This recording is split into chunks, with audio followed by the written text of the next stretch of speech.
राधे कृष्णा आप सभी को। कार्तिक मास महात्म्य अध्याय 8 और 9। सत्यभामा ने पूछा, हे देव देवेश्वर, तिथियों में एकादशी और महीनों में कार्तिक मास आपको विशेष प्रिय क्यों है? इसका कारण बताइए। भगवान श्री कृष्ण बोले, हे सत्य, तुमने बहुत अच्छी बात पूछी है।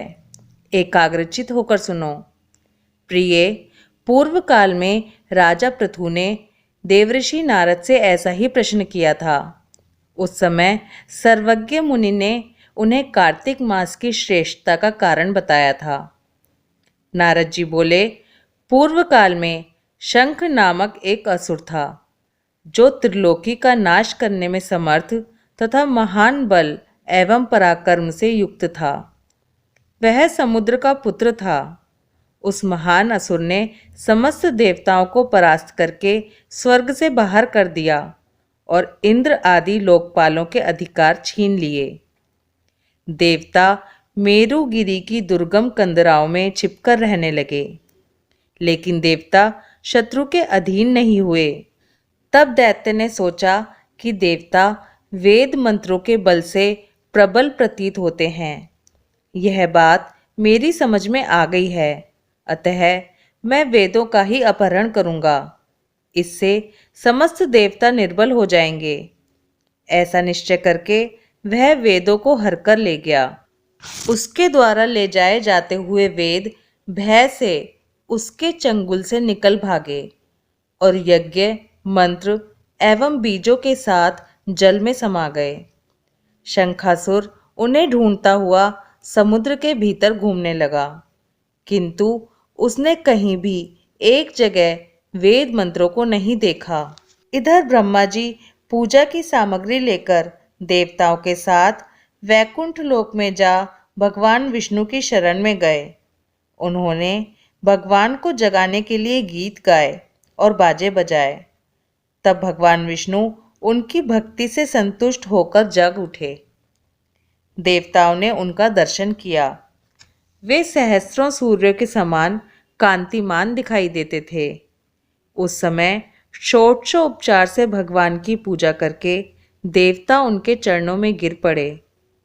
तब भगवान लक्ष्मीपति ने उनसे इस प्रकार कहा, देवताओं, मैं तुम्हारे गीत, वाद्य आदि मंगल साधनों से प्रसन्न होकर तुम्हें वर देने के लिए उद्यत हूँ।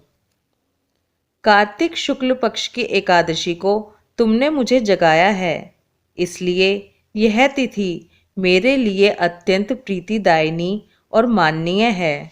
कार्तिक के शुक्ल पक्ष में प्रबोधिनी एकादशी के दिन जब एक पहर रात बाकी रहे, उस समय गीत, वाद्य आदि मंगलमय विधानों के द्वारा जो लोग तुम्हारे ही समान मेरी आराधना करेंगे, वे मुझे प्रसन्न करने के कारण मेरे समीप आ जाएंगे। शंखासुर के द्वारा हरे गए संपूर्ण वेद जल में स्थित हैं। मैं सागर पुत्र शंख का वध करके उन्हें ले आऊंगा। आज से लेकर सदा ही प्रतिवर्ष कार्तिक मास में मंत्र, बीज और यज्ञों से युक्त वेद जल में विश्राम करेंगे। आज से मैं भी इस महीने में जल के भीतर निवास करूंगा। तुम लोग भी मुनीश्वरों को साथ लेकर मेरे साथ आओ। इस समय जो श्रेष्ठ द्विज प्रातः स्नान करते हैं, वे निश्चय ही संपूर्ण यज्ञों का अवभृत स्नान कर चुके। जिन्होंने जीवन भर शास्त्रोक्त विधि से कार्तिक के उत्तम व्रत का पालन किया हो, वे तुम लोगों को भी माननीय हैं। तुमने एकादशी को मुझे जगाया है, इसलिए यह तिथि मेरे लिए अत्यंत प्रीतिदायिनी और माननीय होगी। कार्तिक मास और एकादशी तिथि, इन दो व्रतों का यदि मनुष्य अनुष्ठान करे तो ये मेरे सानिध्य की प्राप्ति कराने वाले हैं। इनके समान दूसरा कोई साधन नहीं है। नारद जी कहते हैं, यह कहकर भगवान विष्णु मछली के समान रूप धारण करके आकाश में विंध्य पर्वत निवासी कश्यप मुनि की अंजलि में गिरे। मुनि ने करुणावश उस मत्स्य को अपने कमंडलू में रख लिया, किंतु वह उसमें अट न सका। तब उन्होंने उसे कुएं में ले जाकर डाल दिया।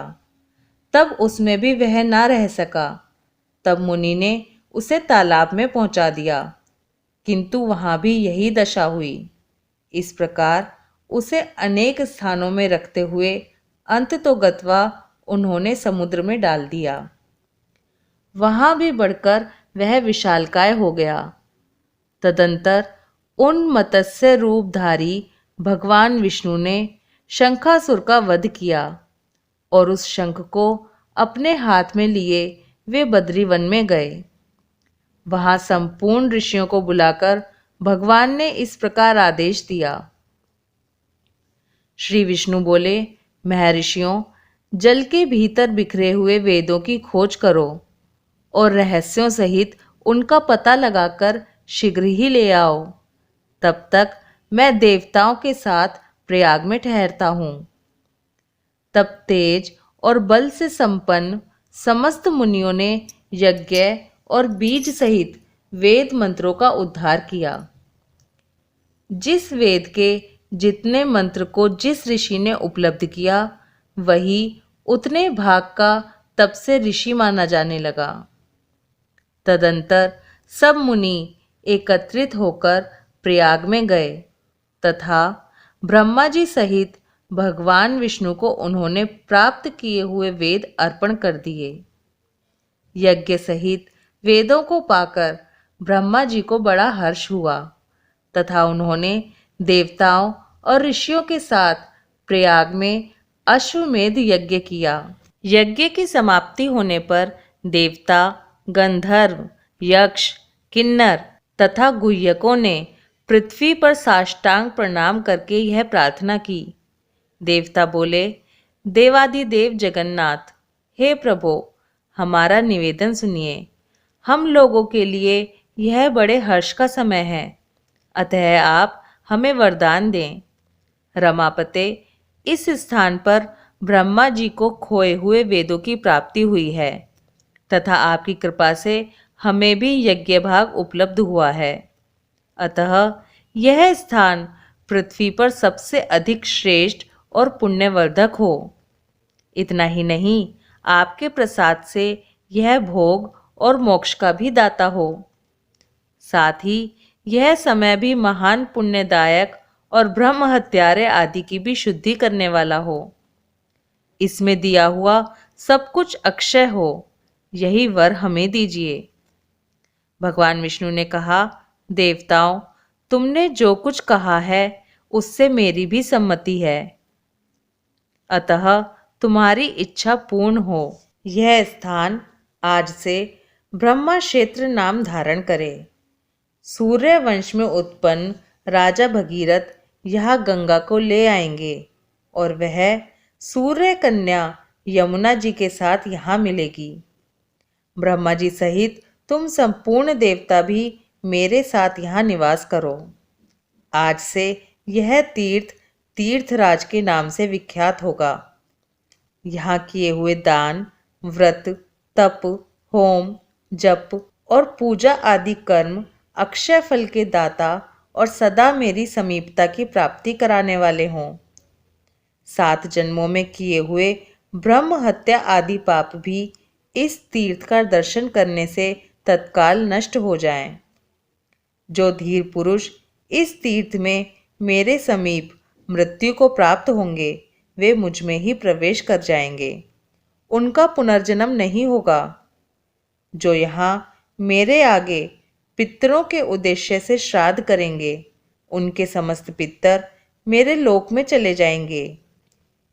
यह काल भी मनुष्यों के लिए महान पुण्यमय तथा उत्तम फल प्रदान कराने वाला होगा। सूर्य के मकर राशि पर स्थित रहते हुए जो लोग यहाँ प्रातःकाल स्नान करेंगे, उनके लिए यह स्थान पापनाशक होगा। मकर राशि पर सूर्य के रहते समय माघ में प्रातः स्नान करने वाले मनुष्यों के दर्शन मात्र से सारे पाप उसी प्रकार भाग जाते हैं जैसे सूर्य उदय से अंधकार। माघ में जब सूर्य मकर राशि पर स्थित हो, उस समय यहाँ प्रातः स्नान करने पर मैं मनुष्य को क्रमशः सालोक्य, सामीप्य और सारूप्य तीनों प्रकार की मुक्ति दूंगा। मुनीश्वरों, तुम सब लोग मेरी बात सुनो। यद्यपि मैं सर्वत्र व्यापक हूँ, तो भी बद्रीवन में सदा विशेष रूप से निवास करता हूँ। अन्यत्र 10 वर्षों तक तपस्या करने से जिस फल की प्राप्ति होती है, वही वहाँ एक दिन की तपस्या से तुम लोग प्राप्त कर सकते हो। जो नरश्रेष्ठ उस स्थान का दर्शन करते हैं, वे सदा के लिए जीवन मुक्त हैं। उनके शरीर में पाप नहीं रहता। नारद जी कहते हैं, देव देव भगवान विष्णु देवताओं से इस प्रकार कहकर ब्रह्मा जी के साथ वही अंतर्ध्यान हो गए तथा इंद्र आदि संपूर्ण देवता भी अपने अंशों से वहां रहकर स्वरूप से अंतर्ध्यान हो गए। जो शुद्ध चित्त वाला श्रेष्ठ पुरुष इस कथा को सुनता या सुनाता है, वह तीर्थराज प्रयाग और बद्रीवन की यात्रा करने का फल प्राप्त कर लेता है। कार्तिक मास महात्म्य अध्याय 8 और 9 समाप्त। ओम नमो भगवते वासुदेवाय नमः। राधे कृष्णा।